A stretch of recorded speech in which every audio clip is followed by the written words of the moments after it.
मैंने आपको कई जंगों के लिए भेजा है, लेकिन हर बार पहली बार की तरह महसूस होता है उस्मान।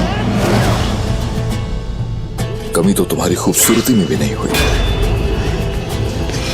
वैसी ही हसीन हो जैसे पहले थी।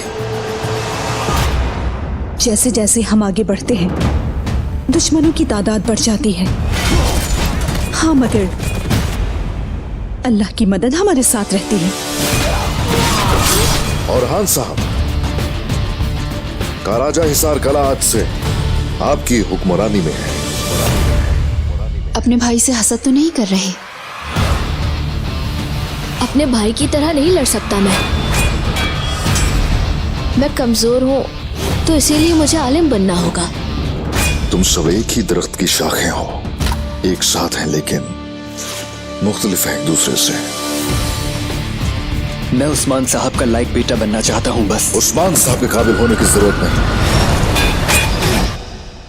इस काबिल बनोगे अल्लाह तुम्हें पसंद करे। देखिए कुरुलुश उस्मान सीजन 4 26 दिसंबर से रोजाना शाम 6 बजे सिर्फ जियो पर।